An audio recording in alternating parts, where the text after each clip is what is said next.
Assalamualaikum warahmatullahi wabarakatuh. Perkenalkan, nama saya Muhammad Nur Hikmal Afandi. Saya adalah mahasiswa semester 8 dari Telkom University dan dari jurusan Informatika. Kesibukan saya saat ini yaitu pada minggu lalu saya baru saja selesai mengerjakan proyek dan juga laporan tugas akhir saya atau juga skripsi saya. Selain itu, pada minggu ini saya baru saja selesai mengerjakan paper yang juga berkaitan dengan tugas akhir saya dan juga untuk melengkapi tugas akhir saya. Saya mengerjakan proyek tugas akhir yang dimana proyek tersebut bertujuan untuk membuat model deep learning yang berfungsi untuk mendeteksi kanker kulit.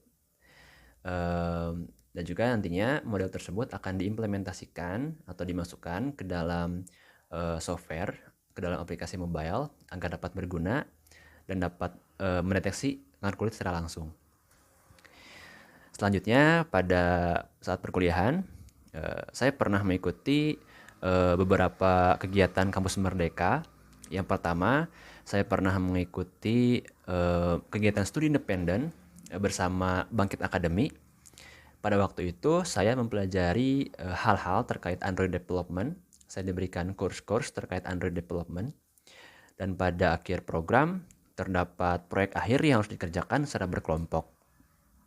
Pada waktu itu saya berperan sebagai Android developer. Selanjutnya saya juga pernah mengikuti kegiatan studi independen bersama Decoding. Pada waktu itu saya mempelajari hal-hal terkait front-end web dan juga back-end web. Sehingga saya diberikan course-course terkait front-end web dan juga back-end web.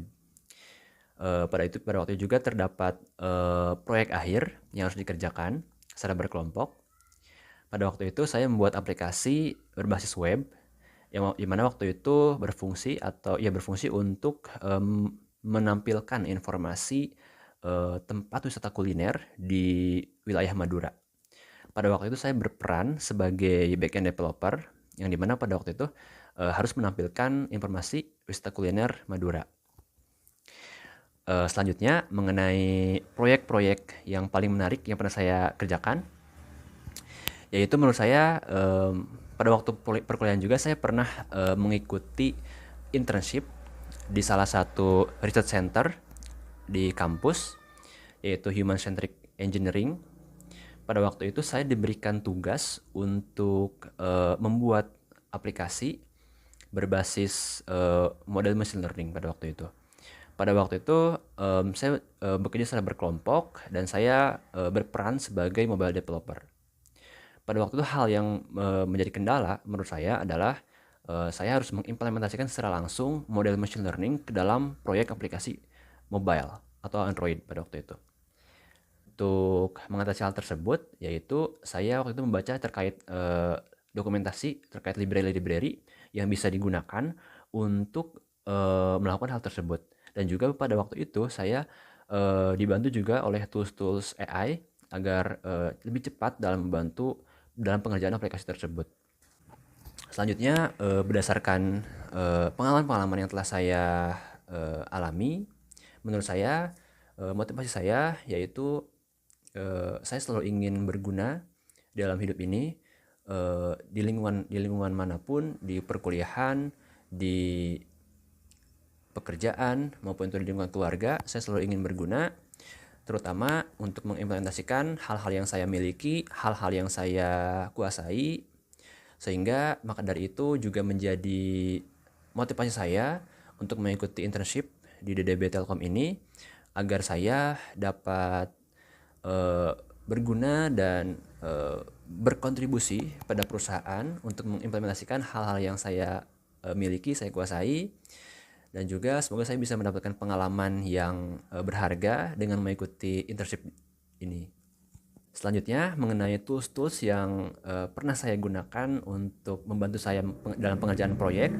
Yang pertama mengenai aplikasi yang sering saya gunakan dalam pengerjaan proyek. Yang pertama yaitu ada Visual Studio Code dan juga ada Android Studio. Saya menilai diri saya dalam menggunakan aplikasi tersebut yaitu dengan nilai 9 dari 10. Selanjutnya bahasa pemrograman yang saya gunakan untuk mengerjakan proyek-proyek yang saya kerjakan.